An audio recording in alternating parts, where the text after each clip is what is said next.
Olá, companheiros agentes comunitários, agentes de endemias, colegas sindicalistas, gestores.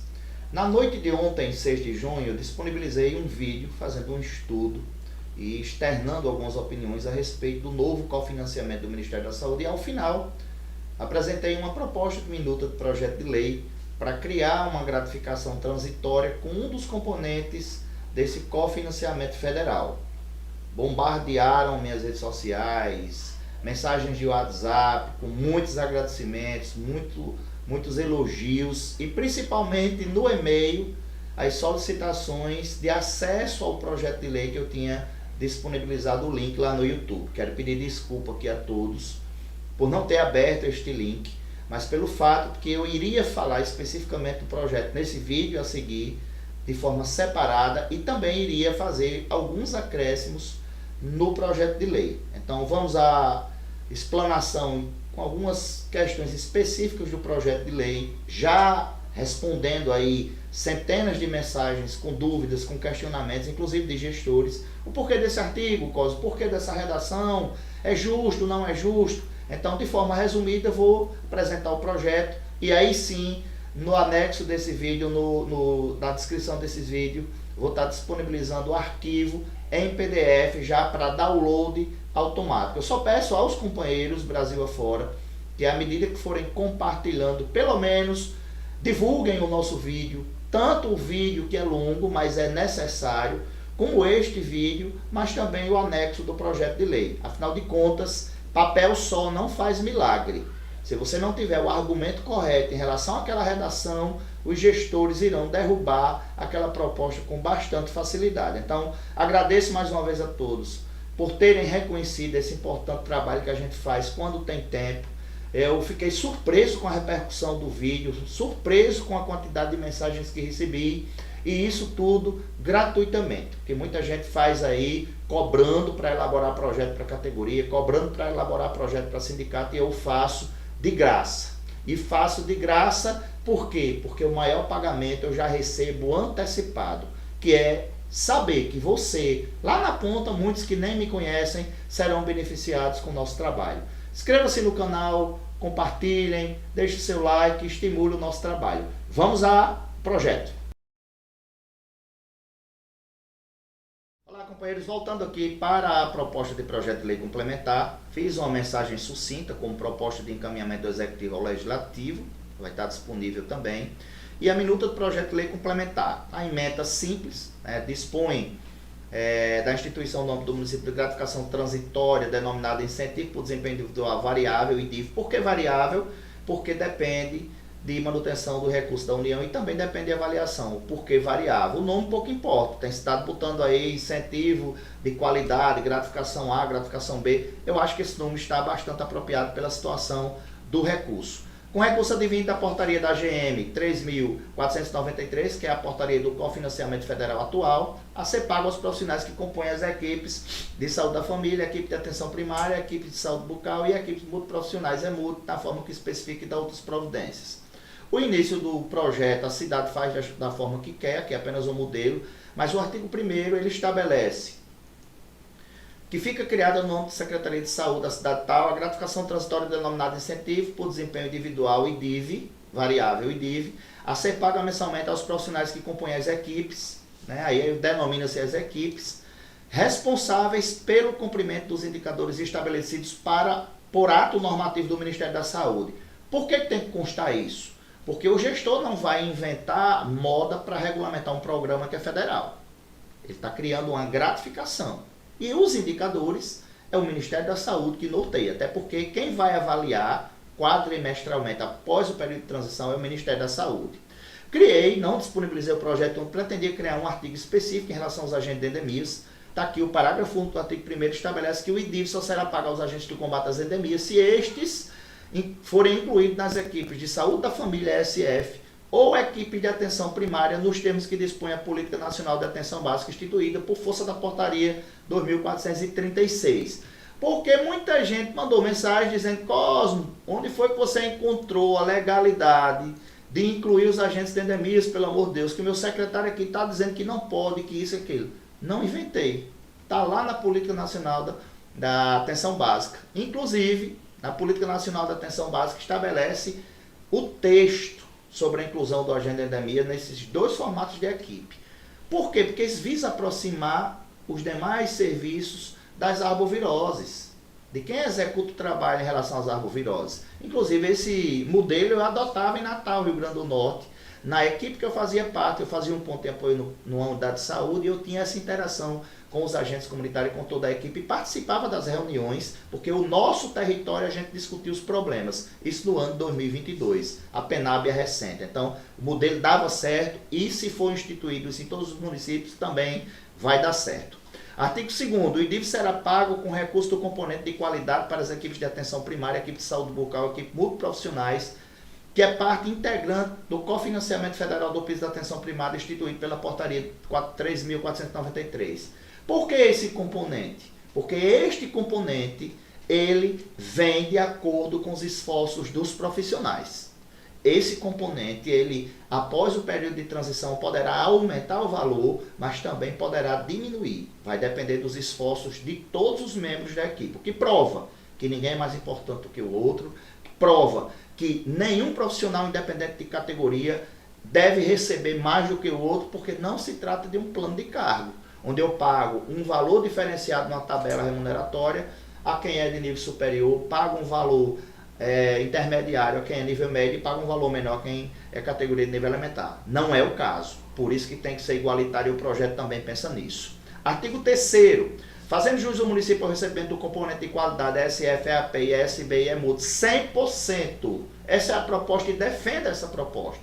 100% do valor global das respectivas equipes será pago de forma igualitária aos profissionais que compõem cada equipe, mediante cumprimento dos indicadores estabelecidos pelo Ministério da Saúde nos termos que dispõe o artigo 12 da portaria do cofinanciamento. Igualitário, porque já expliquei. Porque por equipe, porque cada equipe vai receber o seu recurso. E eu não posso pegar o valor global da cidade, veio lá 100 mil para a cidade toda, e eu pegar esses 100 mil e ratear igualitariamente na divisão de todas as equipes. Não é isso que se propõe. Por quê? Porque tem equipe que pode não atingir os seus indicadores porque relaxou. Tem equipe que pode atingir o valor máximo porque se dedicou. Então a divisão é o recurso da respectiva equipe dividido para os seus respectivos profissionais e assim por diante. Artigo 4º. Não farão jus ao recebimento do incentivo de desempenho individual variável e DIV. Aí vem as exceções para ficar de fora. Os profissionais que não acompanham as equipes de atenção primária, é lógico, eu não sou ator, eu não vou contribuir com os indicadores, como é que eu vou receber? Eu vou tornar o processo fracassado, porque os indicadores, as pessoas que colaboram com os indicadores vão se revoltar, porque ele vai estar recebendo uma fatia menor, porque se resolveu pagar quem não contribui com os indicadores. Equipe de saúde da família e equipe de profissionais, por não serem responsáveis pelo cumprimento dos indicadores nos termos definidos pelo Ministério da Saúde. O Ministério elencou quem é responsável por quais indicadores. Parágrafo 2º. Os médicos integrantes do Mais Médico não recebem, tem a vedação legal, está aí o texto. Parágrafo 3º. Os profissionais de licença ou afastados por mais de 30 dias. Eu estou protegendo até as férias, e aí eu não posso fazer um projeto de lei dizendo que todo tipo de afastamento a pessoa vai perder. Por quê? Porque o único afastamento protegido por lei para a manutenção de todos os proventos, são as férias regulamentares. Quando o servidor se afasta por um período longo, por licenças maiores do que 30 dias para tratamento de saúde, ele perde algumas vantagens, principalmente aquelas vantagens tidas no direito como vantagens pro labore faciendo. Eu tenho que executar a função para poder ser beneficiado. Então essa proposta eu acho que contempla todos os demais afastamentos, não terá direito, mas aqueles até 30 dias estará protegido. Atestado de dias, atestado de 15 dias e as férias regulamentares. Parágrafo 4º. Os servidores que exercerem cargos em comissão, que ocupam função de confiança ou sejam prestadores de serviço sem vínculo direto com o município. Eu englobo um monte de coisa que não agrada gestor. Vocês imaginem aí um coordenador de equipe que já está recebendo um gordo salário, ainda receber uma fatia dessa gratificação. Vocês imaginem aí o secretário de saúde, que já é uma função gratificada, um salário bom, querer receber uma fatia dessa gratificação. É descabido. Imagine pagar uma fatia dessa gratificação a servidores que não têm nenhum vínculo com o município. Servidores de uma organização social, por exemplo, que o salário é contratual e que a empresa, ao disputar a licitação, ela já fixou para a prefeitura qual era o valor daquele contrato, porque ele faz um cálculo em cima da folha que aquele profissional vai receber. Então isso aqui eu acho que está enxuto, né, ao extremo. Eu acho que não precisa desenhar para assessor jurídico de prefeitura, para prefeito nem para secretário de saúde, isso é uma questão lógica. Parágrafo 5º, os servidores ou profissionais que no desempenho de suas funções, aí vem uma espécie de punições para que as pessoas se empenhem, porque senão o processo de gratificação fracassa, tão como fracassou o PEMAC, tão como fracassou o incentivo por desempenho do Previne Brasil. Aí eu venho, inciso 1, tiverem menos de 70% de presença e participação nas atividades em educação permanente em saúde, reuniões em planejamento de equipe realizadas durante a carga horária de trabalho. Na carga horária de trabalho tem lá um planejamento, uma reunião de equipe, o servidor não quer ir. Isso é uma forma de dizer, ó, você tem que ir, você tem um prêmio, que é um requisito. Inciso 2, não façam custar a sua produção e ou entrega de suas atividades no sistema de informações de referência de atenção primária. Requisito para todos os profissionais. Produzir e informar a sua produção. Se o município não está dando condições, lá no projeto tem um artigo que estabelece que se eu não cumprir, se eu não fiz, por motivos alheios aos meus esforços, eu não sou punido. Inciso 3, deixarem de cumprir a carga horária estabelecida para o cargo e a carga horária fixada pelo Ministério da Saúde para a equipe. Lógico, até o recurso dos agentes comunitários e das demais equipes é repassado com base no cumprimento das regras, porque quem financia é o Ministério, e o Ministério pode impor regras. Aqui eu já excluo um monte de gente, automaticamente.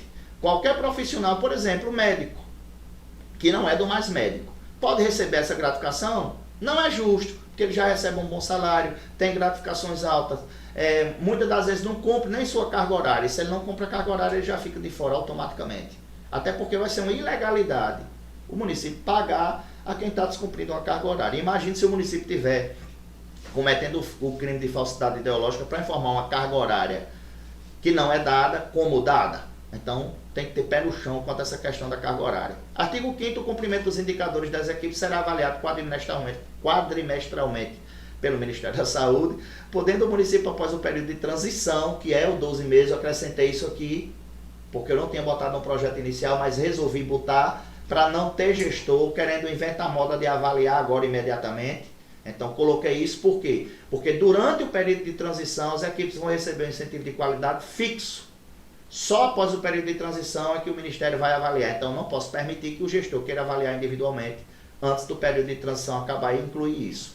Estabelecer mecanismos de avaliação individual quadrimestral com o objetivo de não comprometer o desempenho da equipe. Então, passado o período de transição, o próprio Ministério vai avaliar. Mas o projeto aqui dispõe que o gestor pode criar mecanismos de avaliação para que não comprometa, né, o desempenho da equipe. Imagina uma equipe, todo mundo se empenhando e um camarada lá brincando de trabalhar e prejudicando a equipe. Isso é um dispositivo legítimo para que os municípios protejam-se e protejam os demais servidores que estão se empenhando.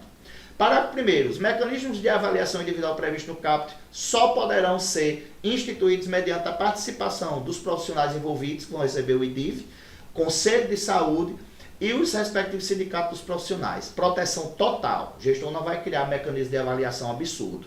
Parágrafo 2º. Uma vez instituída a avaliação individual quadrimestral do atingimento de indicadores, a Secretaria Municipal de Saúde elaborará um relatório de metas correspondente a cada servidor e submeterá a análise de uma comissão. Então, eu tenho mecanismos que foram criados com a nossa proteção, tem um relatório que vai ser feito para dizer quem tem direito a receber e quem não tem, mas eu vou ter ainda uma comissão para dizer se o relatório está certo ou não, para que não tenha ninguém sendo perseguido ou massacrado pelo mau gestor.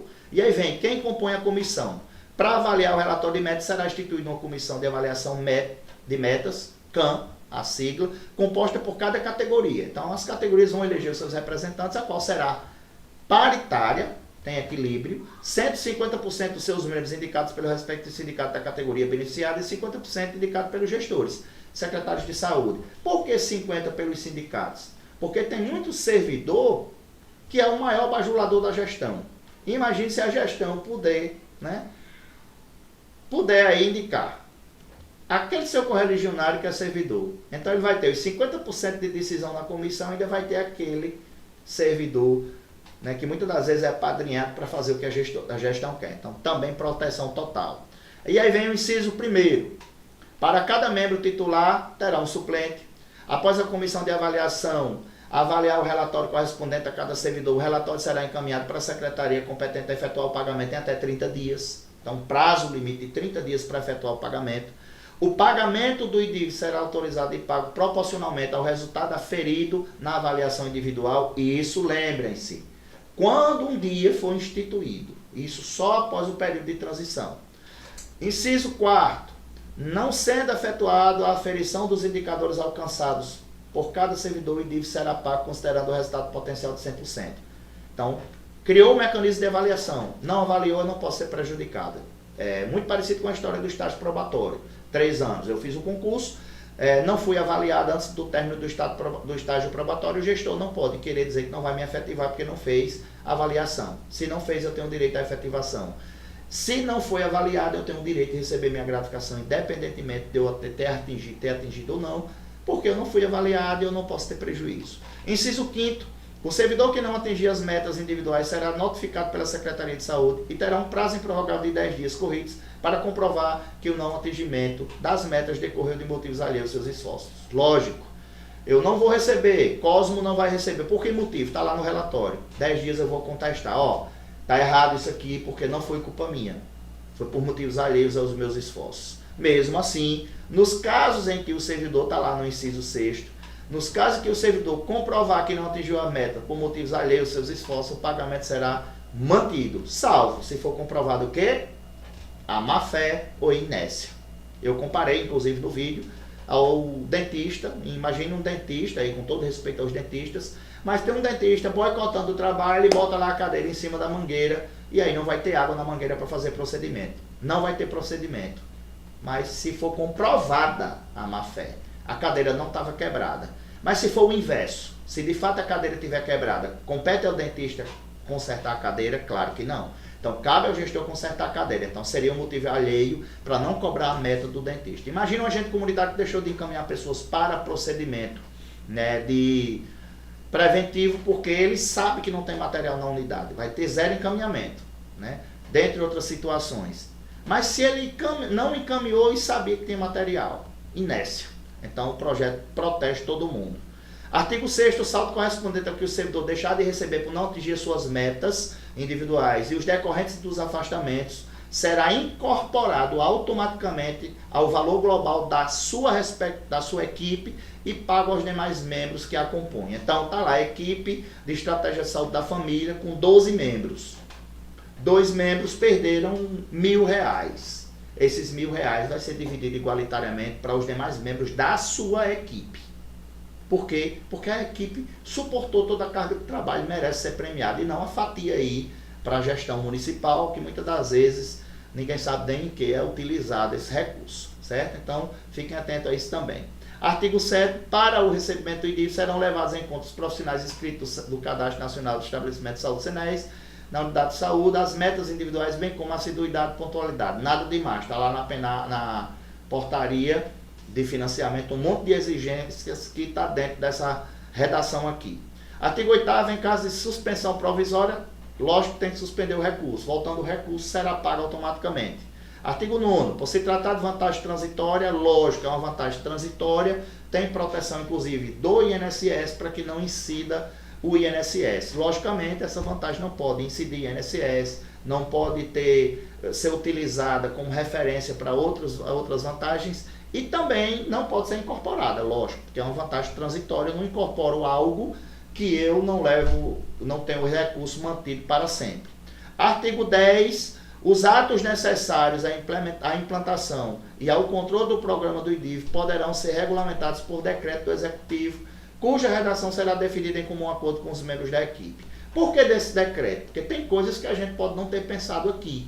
Pode ter coisas que travem na hora da criação dos dispositivos para avaliação. Então, o mecanismo mais rápido é a lei já autorizar ser feito pelo decreto. Mas tem a proteção que vai ser discutido com os profissionais interessados. Artigo 11, o recurso orçamentário que trata essa lei são oriundos de orçamento do Ministério da Saúde, eu digo a rubrica, piso da atenção primária, instituído pela portaria tal. A lei entra em vigor na data da sua publicação e aí, retroativamente, a maio de 2024, revogando-se as disposições em contrário. E aí eu revogo todas as demais leis que porventura tratem diferente disso aqui. Essa é a minuta do projeto de lei, vai estar disponível aí, espero ter ajudado. Creio que ficou completo o projeto, até porque eu elaborei o projeto do zero. Muitas leis Brasil afora pegaram modelos nossos do antigo PEMAC, pegaram modelos nossos do antigo Incentivo por Desempenho do Previne Brasil e, consequentemente, aqui poderá ter redação copiada dos nossos projetos que circularam Brasil afora. Mas o projeto foi elaborado do zero, meu ponto de vista, acho que está enxuto, acho que está razoável, mas oriento aos servidores, todos os servidores, do agente comunitário ao cirurgião dentista. Não permitam que a divisão não seja de forma igualitária, porque não é um plano de cargo. Se estas equipes passarem a receber valores diferentes, nós vamos fragilizar o atingimento dos indicadores e, passado o período de transição, quem vai ficar no prejuízo vai ser o município, porque se os indicadores coletivos da equipe não forem atingidos, a equipe inteira é penalizada. Fica o meu abraço, siga o nosso canal, deixe o seu like, compartilhe esse vídeo, compartilhe o projeto, divulgue a fonte da informação e quero dizer a todos que estou à disposição. Fiquem com Deus e boa sorte e lutem pelos seus direitos, principalmente pela parcela extra que eu não preciso colocar no projeto, a parcela extra que foi estabelecida na própria portaria do Ministério da Saúde, eu já mostrei em outro vídeo, onde aqui está uma parcela extra do incentivo de qualidade que a própria portaria do Ministério diz que é dos profissionais, não é poderá ser não, pertence aos profissionais e deve ser repassado para eles no final do período avaliado. 3 quadrimestres, o município recebe, com base nessa média, uma parcela extra. Essa parcela extra, por direito, já é do servidor. Esse projeto se trata da gratificação mensal. Forte abraço e todos com Deus.